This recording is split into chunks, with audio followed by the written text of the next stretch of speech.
Let's see. Again, she wants horns and is hoping engineering will help. We do still have this crystal, and we know that Mars likes the crystals. So let's give it to her. Ha! Mars laughs, taking the crystal and turning it over in her hands, inspecting it. Well, I've had better birthday gifts this year, but I admit this crystal is pretty fabulous. I'll add it to my collection. So we've learned that Mars likes the crystal clusters, and we also learned that it's her birthday.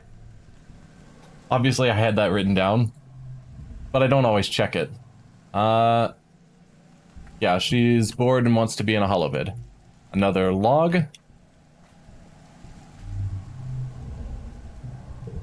Our mom is busy. Our dad. You spot your dad playing cards with two of the other agriculturalists. You don't recognize the game, but you watch your dad throw down his hand and groan, then peel off his shirt and toss it into the pot. I'm literally losing my shirt over here, he says, and his two friends laugh uproariously. Your dad wipes his eyes, chuckling, then sees you. Oh, hey, Selene, you need something? Nope.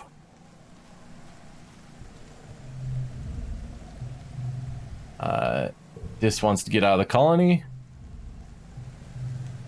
Pal is doing some stretches in an open area of the garden. One of my mom's boyfriends is teaching me yoga, he says, looking at you from upside down. I can already do child's pose and downward dog. He flops over and lies on his back. This one's my favorite, though.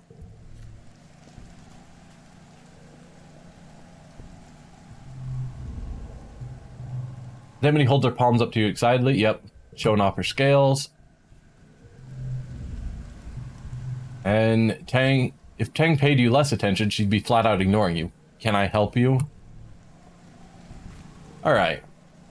So we've got one more month of getting paid extra. How's our organizing coming along? Still getting there, just a little bit more and we'll be able to talk to our mom about the organizing stuff.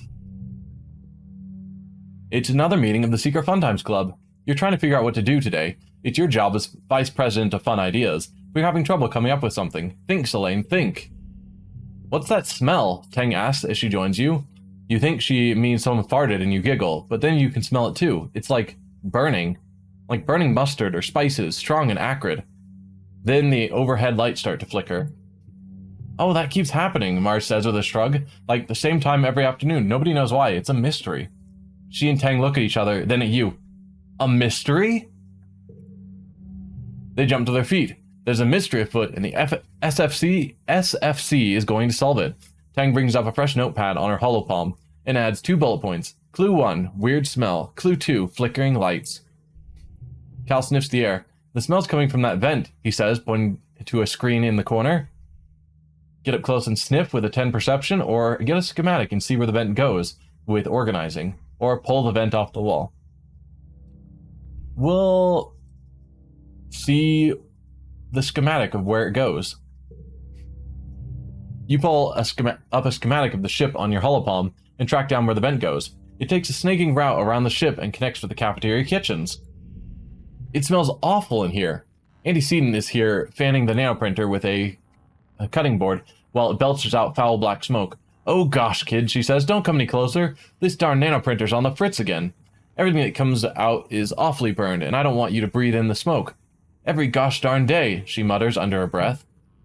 You look up. The lights are flickering here too. There, did you see it? You take a closer look. There's some kind of black dust near them. That's weird. Little clumps of it are stuck to the wall and ceiling, all around the outlet and the back of the nanoprinter too. You climb up on the counter, much to Antecedent's annoyance. When you put your hand near the black dust, your holopalm makes your hand tingle, like it's vibrating slightly. Tangent climbs up with you and tries it too. Electromagnetism, she confirms. The ferromagnetic materials in our holopalms are reacting to the presence of magnets, or an electric current. I think it's in this dust. She makes a note. Clue 3, electromagnetic dust. Antecedent shoos you out of the kitchens. Out, out! Go play somewhere else, my darlings. We've got supper to prepare. You follow the clumps of black dust through the lounge down a long hallway to the children's creche. It's quiet here, and instinctively, you all walk softly and stop talking. You slow as you approach the playroom.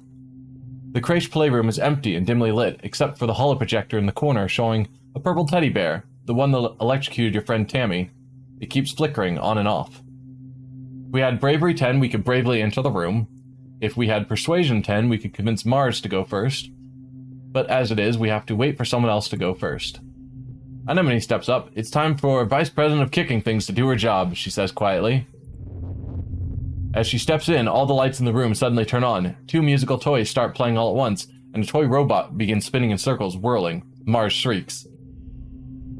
Tangent rushes suddenly forward, grabs a glass from an art table, and slams it upside down on the counter. I caught it, she yells.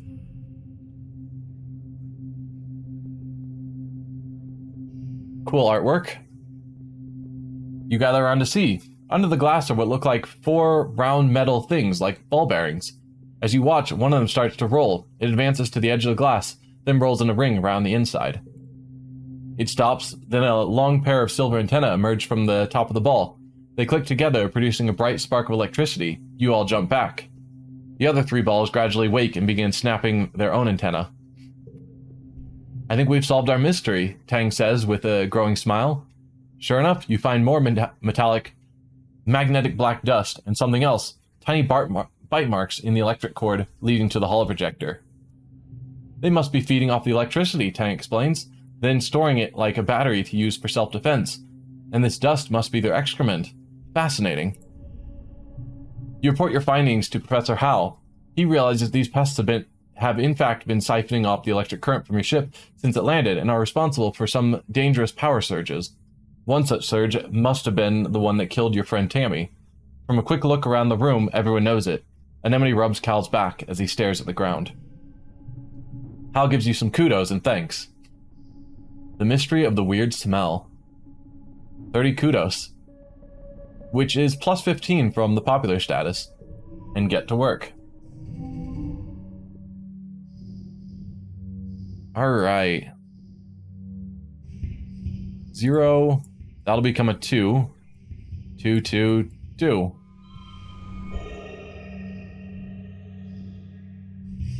Or we could drop the 0 here, make that a 4, and we go all the way up to 24 with a super goal. I don't know what you get for super goal. Bonus for hidden higher goal, plus 1 to organizing. Okay. Well, that answers that question.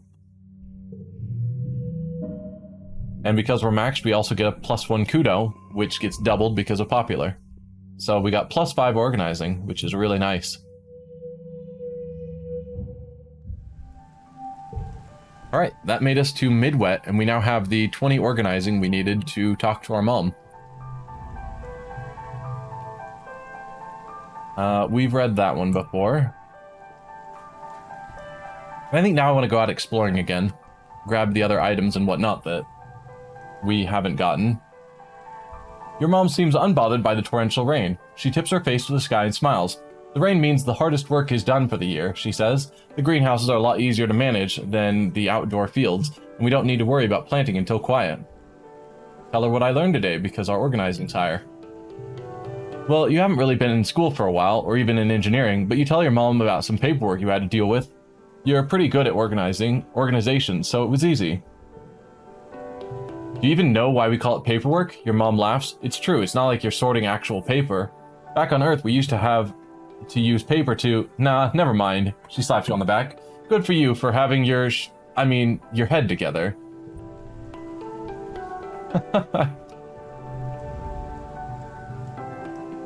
Hey, Sunberry, your dad greets you. Working hard or hardly working? He laughs as he ruffles your hair.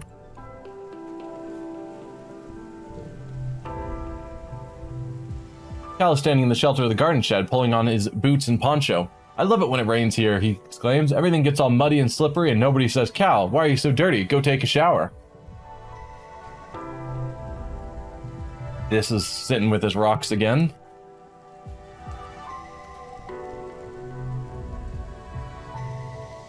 Tang is not paying attention to us.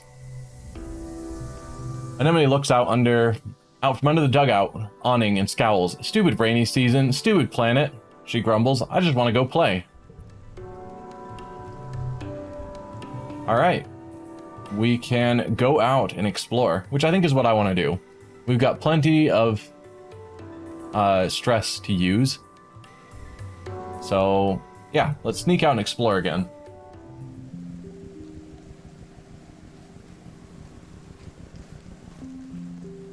So all the events we've already checked out are still gone.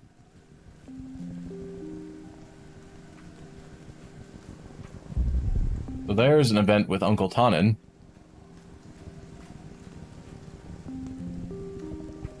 Oh, I know this event. We'll want to do that event. Probably last.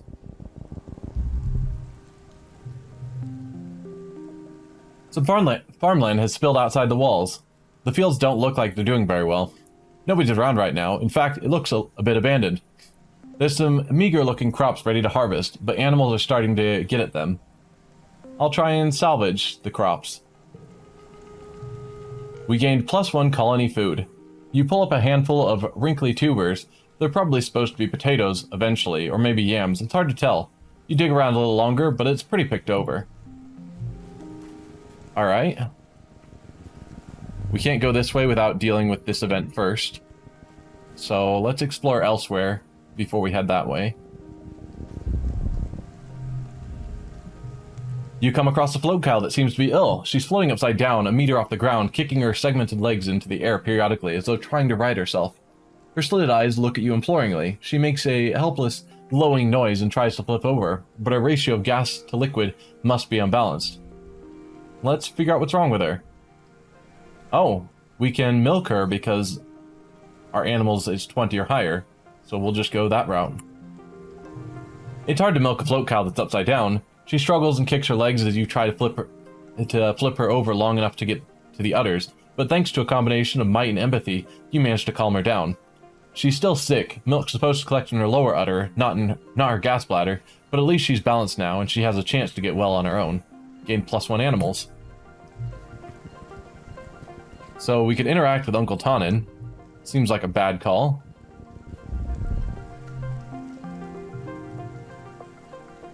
Float cows are the silliest animals ever? Yep. A stream cuts through the path here. There must usually be stepping stones across it, but the water's too high to cross safely. We'll bravely jump over it. Alright.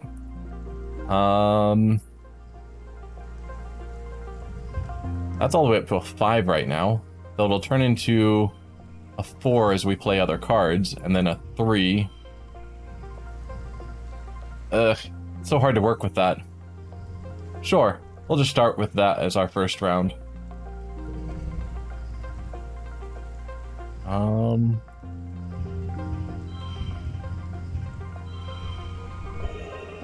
Seems fine.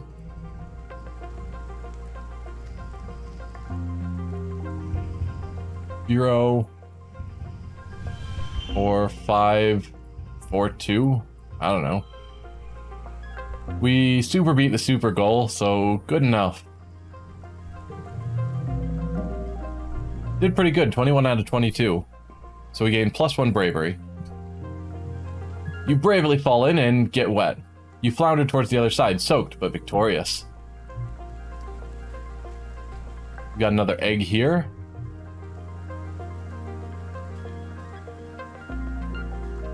And this probably is going to take us right back to that event over on this side. With the Manticore. And as we said, whenever you run into a Manticore, you should run away immediately. Whatever, I'm gonna go take it on. What could possibly go wrong? You hear screams from just over the next bluff. Human screams.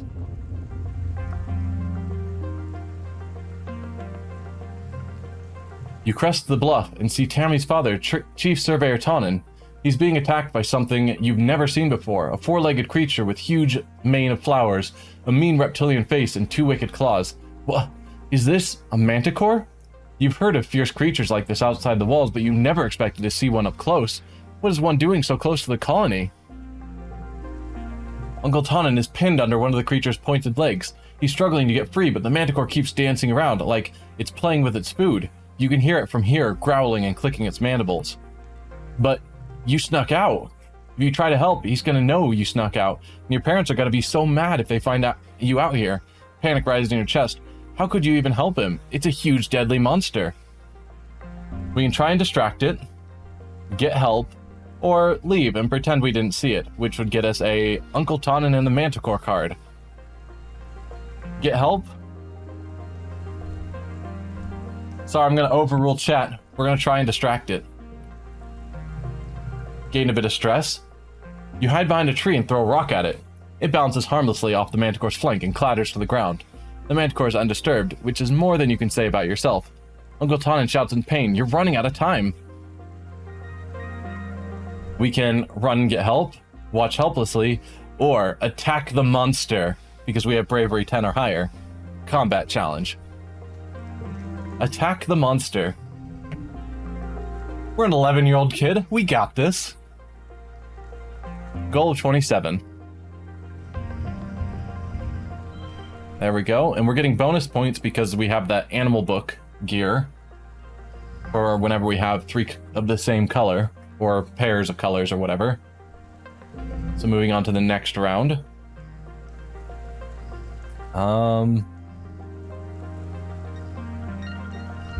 Let's see, 0, 4, 4. Toss a 2 in there randomly. Sure. Try and avoid spending extra kudos.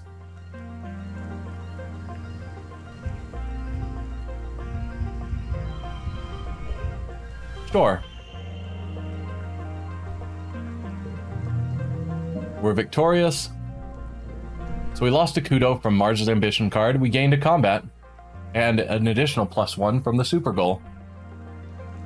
We were successful in our combat. You break through the tree line, yelling your battle cry. The Manticore looks up from terrorizing Tonin and decides you could use a bit of terrorizing yourself. It roars, a deep, angry sound that you can feel liquefy your guts.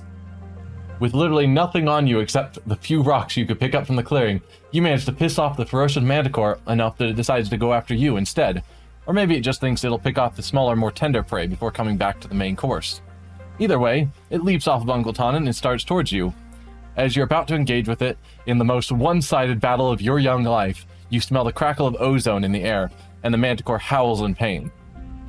Uncle Tonin, you must have distracted the Manticore long enough for him to get to his plasma rifle. The Manticore turns and flees, and you run over to Uncle Tonin's side. "Selene," he gasps, "I don't know why you're out here, but I'm glad to see you." Together, you manage to limp him back to the gates. He'll be fine after an afternoon in the med bay, which is a relief. But you're even more relieved when you don't get in trouble for sneaking out. You don't know what he told your mother, but it was a miracle that you weren't grounded for life. Let's go home. So that ends our exploration. So, I happen to know that if we don't go exploring during the wet season of this year, Tonin dies. And if we had chosen to run away and get help, help would not have arrived in time and Tonin would die. So the only way that you can save his life on a first playthrough, you get additional options on future playthroughs, but on this first run through, the only way to save his life is to attack the creature, which is why I overruled chat, because I wanted to save him.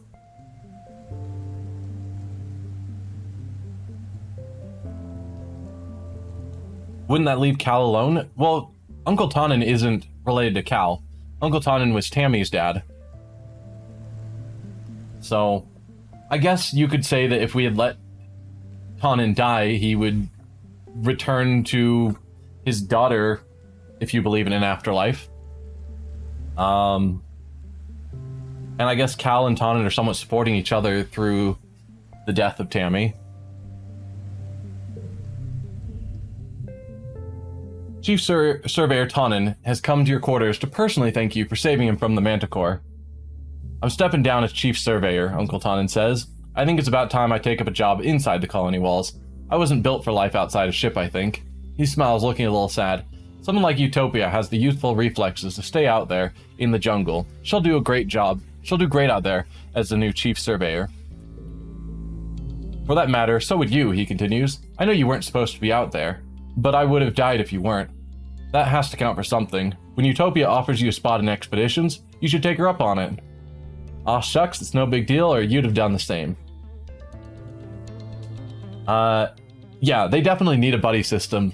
With Like, I get that, from what I understand, manticores aren't supposed to be that close to the colony walls.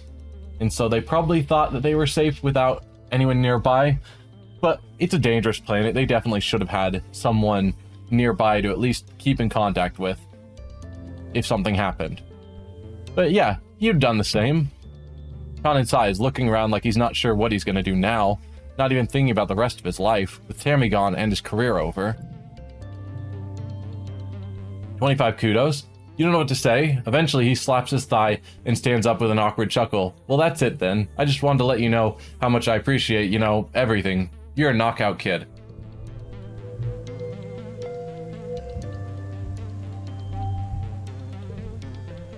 Alright, we have made it to Late Wet.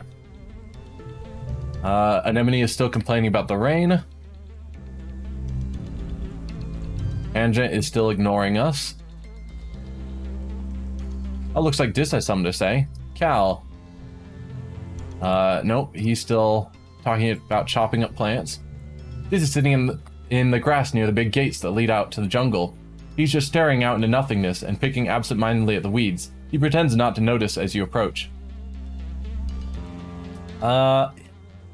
He likes quiet, I think, so I'm probably just gonna sit down with him rather than trying to force him to talk. He shifts uncomfortably as you sit down, but doesn't say anything. You both just hang out, saying and doing nothing. You're starting to wonder if Dis will ever acknowledge you when he says, I gotta go.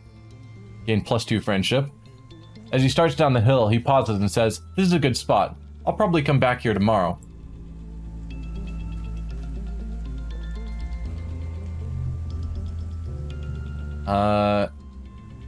You spot your dad lying on the ground in the soft grass, looking up at the sky. Oh, Jorenda's saying something. Yep, Dis invited us to sit and stare with him. Yep, see you next time, Jorenda. And feel free to come back and watch the VODs. Or on YouTube.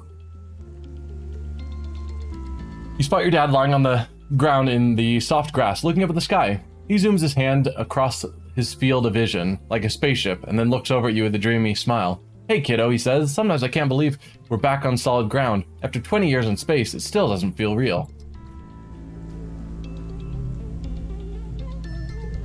Nothing new from our mom.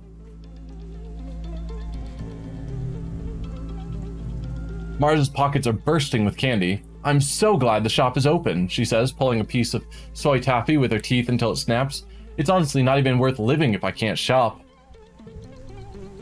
Alright. Let's do some relaxing.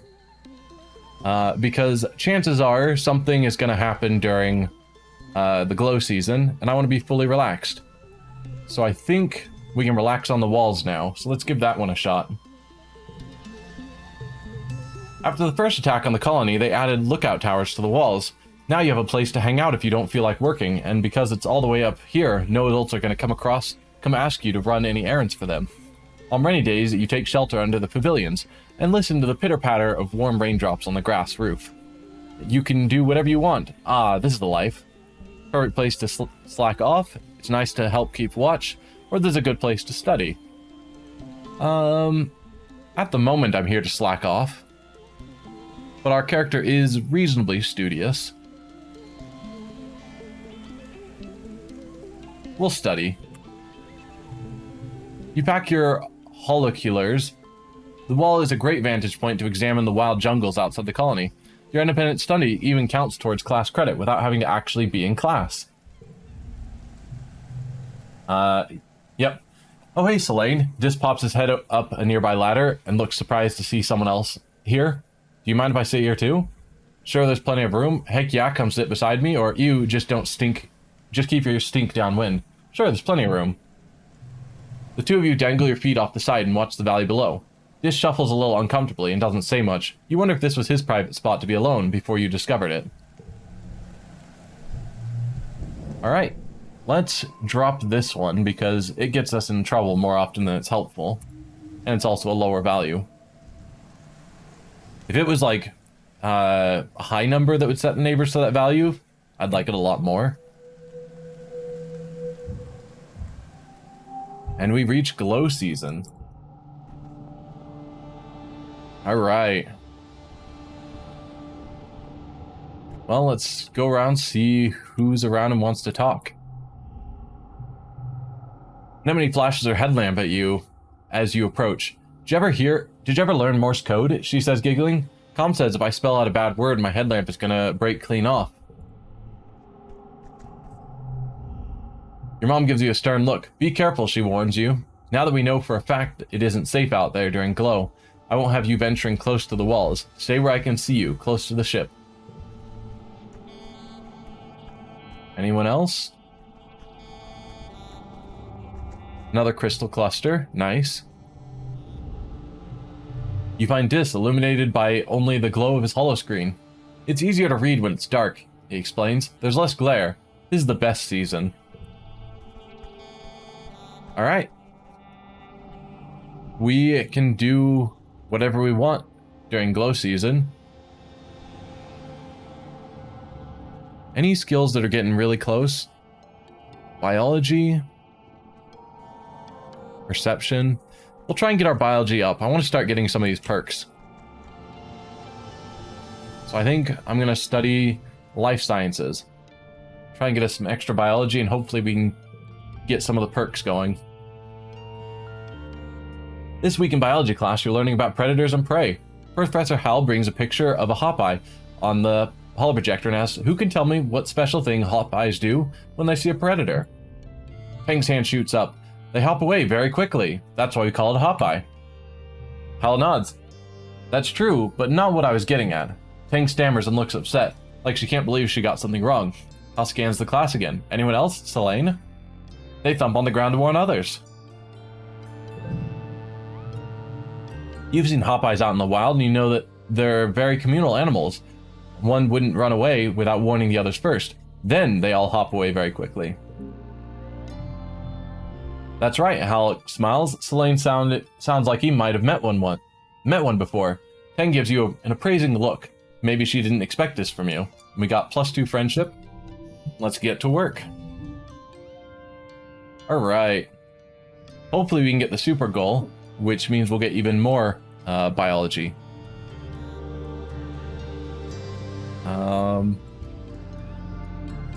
Four. That's going to bring this up to a 5.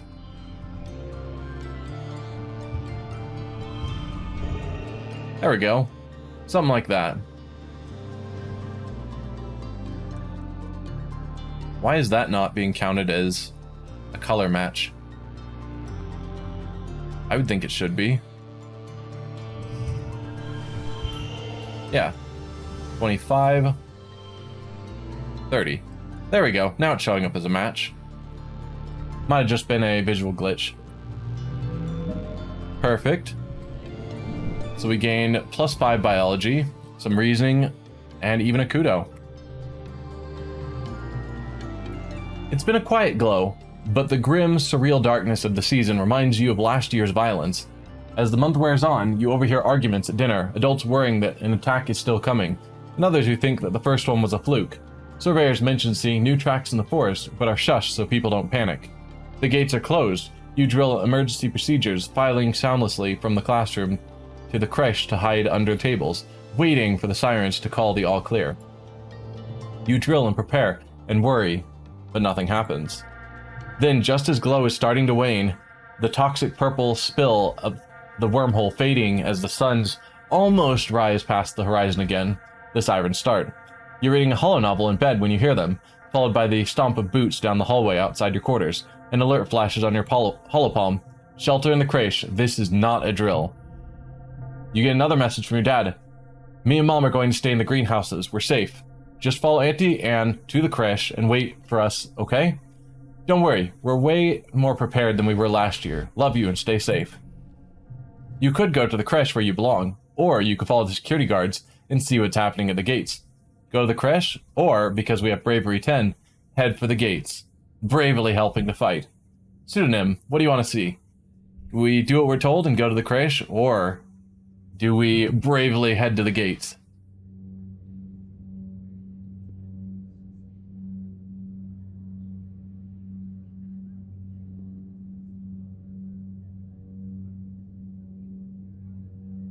Any answers? No deaths. I don't remember if this is a option that would help us save lives. In general, going to help usually is more beneficial than hiding, or trying to aim for a less death run. So yeah, let's head for the gates, see if this is a year where we can help. You sneak out of the living quarters and head towards the gates. You're immediately spotted by Security Chief Rhett, who stops what he's doing to yell at you and gesture angrily. What in the heck are you doing out here? This is no place for kids. Get back inside. We gained 5 rebellion, and the bravely helping to fight, and gained the status heroic. We can try to stay hidden and watch, or we can try to help. Or we can head back to the creche. Try to help. We're here to help. It's fine. That's a pretty large goal. And we have a card locked in the slot where we can't make decisions ourselves of what to do. We'll go with something like that.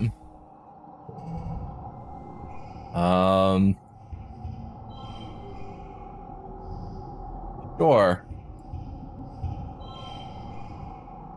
That seems fine. I don't know. Oh, that's a whole bunch of forest. Can we use that? Good. Sure. 28. +2 combat. And -5 kudos. That's not good. You stick around the outside of the skirmish at the gates, throwing rocks and yelling at any creature that gets too close. You're not sure if you made a difference, but the good news is, at least you're not injured. When the dust clears, Rhett spots you hiding in the shadows and personally escorts you back to your quarters, where your mom and dad penalize you for disobeying them. When things have calmed down, you overhear your parents talking. I'm not going to be the first to congratulate Rhett, but all of his defensive improvements were exactly what we needed, your mom grumbles. He's going to be insufferable at the next council meeting. Your dad pats her hand. Credit where credit's due, Flulubelle, he says, and she smiles despite herself. It could have been worse. Your mom nods, and they both sit in silence before your dad speaks again. Poor Hal, he sighs. What a way to go. Professor Hal? Your parents startle. Hey, Pumpkinhead, your dad says. Yeah. They're going to announce it in a few hours after everyone's had a chance to calm down. He didn't make it. What happened? Don't worry about that, your mom replies, shooting your dad a look to keep him from talking. It's adult stuff, okay? You guys won't be able to go into engineering wing for a little bit, not until it's decontaminated. You curl up quietly to think. Professor Hal can't just die. He can't just be gone. He's your teacher, and the engineering wing is where you take classes. You can't imagine something bad happening in such a safe place. You fall asleep thinking for sure there's been some sort of mistake. Well, looks like we've had another death.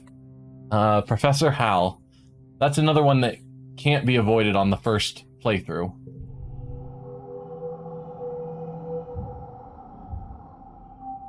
And we have made it to early quiet and the start of another new year. Looks like our biggest boost in friendship was with Tangent, and with Dis. The others gained a little bit, and a whole bunch of skills. We gained 55 kudos, lost 75 stress, which I think that means it going towards happiness. Again, I wish that had been directed the other direction, like positive mood being at 100 or something. Would make more sense to my brain. And we gained 25 loyalty. Let's start age 12.